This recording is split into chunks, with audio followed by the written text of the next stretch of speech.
Hi, welcome to Vegan A Go Go. This is the Vegan Cooking Show. My name is Jess, and today we're making a coconut curry, and I'm going to be using sweet potatoes as my main ingredient for this curry.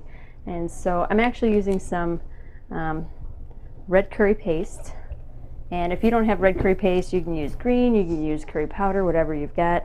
And I'm going to kind of cook this for a second, just to get the flavors to come out. And shouldn't take too long. I'm using quite a bit here.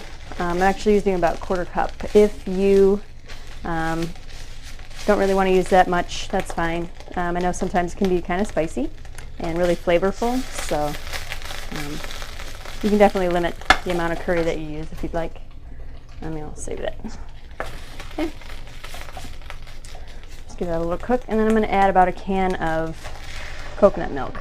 And I've got light coconut milk. You can use the regular coconut milk if you'd like. Just going to give that a stir and just get this blended together. And I'm actually going to use about two cans of coconut milk. If you'd like to, you might want to just use one, see how thick it is, and then if you want to thin it out, you can use the other can. So also you can use like a flour water mixture to thicken up the sauce if you'd like. So we're just going to blend this together real quick and then start adding some of our ingredients. And we're going to add the sweet potatoes and let them cook in this for about 15 minutes. And so they're going to pick up all that good curry flavor. And we're also going to add bamboo shoots. And you can, if you don't like bamboo shoots, you can use water chestnuts, and that's fine. It'll come out great.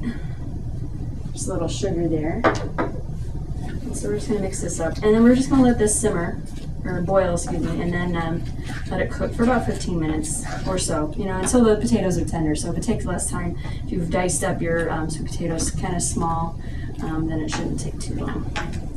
I'm actually going to add some more coconut milk.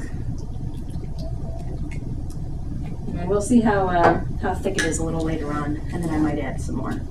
So, okay, so we're just going to let this come to a boil, and we'll see you back in about 10 or 15 minutes.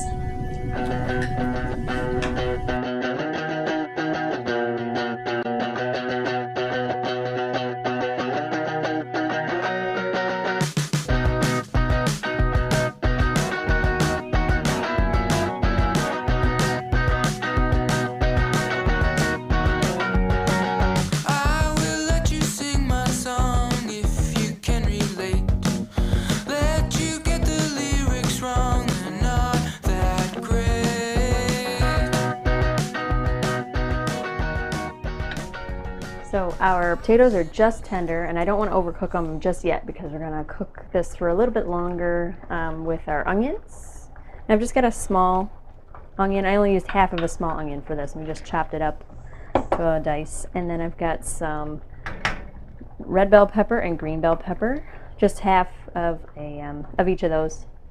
And we're just going to let that also cook until tender. And you can see the sauce is a little thin, but this is going to go great over rice. And so it's really, really good to have that in your rice. I tend to like the rice soaking up all that extra sauce. So we're going to let this cook some more until the potatoes are done and the peppers are nice and tender. And you can see the color of this is beautiful. It smells really, really good. So I'm anxiously awaiting the completion of this. But again, it should be only about, maybe 5 or 10 more minutes, and we'll be ready to eat. So everything is nice and tender. I'm just going to turn off the heat. And our last ingredient, kind of a special ingredient we have, is our pineapple. So we're just going to stir that in real quick, and that's going to give it an extra little sweetness. It's kind of like a secret ingredient. If you wanted to, you could have added some of the pineapple juice instead of the sugar that we put in. But either way, it'll turn out good. So that's pretty much the end of our curry. And so I'm going to just put a little bit in my bowl here. Yum, yum, yum. Smells really good.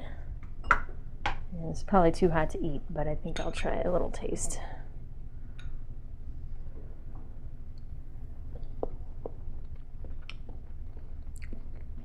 It is really delicious. So hopefully you enjoy curry and you'll enjoy making this coconut curry. And you know what, make all kinds of alterations and substitutions if you want. It's really, really resilient, and you know, it has a lot of variety. You can change things a lot.